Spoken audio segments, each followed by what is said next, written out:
জানো তো, জীবনে কিছু পাওয়ার জন্য জীবনে অনেক স্ট্রাগল করতে হয়। স্ট্রাগল ছাড়া কেউ যদি তোমাকে বলে তুমি না চাইতে অনেক কিছু পেয়ে গেছো, সে তোমার ব্যাপারে কিছুই জানে না। তোমার স্ট্রাগল, তোমার পরিশ্রম, তোমার মেহনত, সে কিছুই জানে না তোমার ব্যাপারে বা তোমার পরিশ্রমের ব্যাপারে।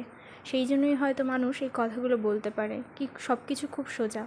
যেমন আমাদের এই মেকআপ ইন্ডাস্ট্রির কথাই নিয়ে নাও, মানুষের মুখে মুখে এখন একটাই কথা যে মেকআপ, এখন ঘরে ঘরে মেকআপ আর্টিস্ট হওয়া কোনো ব্যাপার নাকি? না, কোনো ব্যাপার না। একটা শিল্পী তৈরি হওয়া কোনো ব্যাপারই না। শিল্পের কোনো দাম নেই। একজন শিল্প বা শিল্পীর দাম সেই দিতে পারবে যে শিল্পটাকে বোঝে, যে শিল্পটাকে সম্মান করতে জানে। আর রইল কথা ঘরে ঘরে মেকআপ আর্টিস্টের কথা, তাহলে তো এই কথাটাও বলতে হয় প্রত্যেকটা প্রফেশনেই তো প্রচুর মানুষ আছে।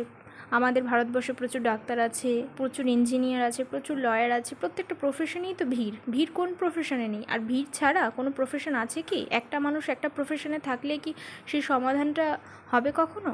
প্রত্যেকটা প্রফেশনে অনেক অনেক মানুষ দরকার হ্যান্ডেলিংয়ের জন্য। সেরকম আমাদের প্রফেশনেও আছে প্রচুর মানুষ। প্রফেশনটা নিয়েই মানুষের মাথা ব্যথা যে কে সাজবে আর কে কাকে সাজাবে। সবাই তখন ঘরে ঘরে মেকআপ আর্টিস্ট। কই অন্য প্রফেশনে তো এই ধরনের কথাগুলো বলা হয় না? ওই প্রফেশনেও তো প্রচুর মানুষ আছে যে তারা কাজ করবে না করাবে, এই কথাগুলো তো বলা হয় না। শোনো, আপকামিং যারা আছো তাদের উদ্দেশ্যে বলি, মানুষ অনেক কথাই বলবে। নিজের যদি ইচ্ছে থাকে নিজের মনোবল নিয়ে এগিয়ে যাও। আর আজকে এটা ছিল আমার একটা ক্লাস ডেমনস্ট্রেশনের লুক। তোমাদের যদি ভালো লাগে, তোমরা যদি এরকম সুন্দর মেকআপ শিখতে চাও, তাহলে অবশ্যই আমার সাথে যোগাযোগ করে নিও এই নাম্বারে 9830926276। আর তোমরা যারা ব্রাইডাল বুকিং করতে চাও তারাও এই নাম্বারে যোগাযোগ করে নিতে পারো, কল বা হোয়াটসঅ্যাপের মাধ্যমে যে সমস্ত ডিটেলস তোমরা পেয়ে যাবে। আর আজকের আমার কথাগুলো বা আমার মেকআপ লুকটা যদি তোমাদের সবার ভালো লেগে থাকে, অবশ্যই লাইক, কমেন্ট, শেয়ার করতে ভুলো না।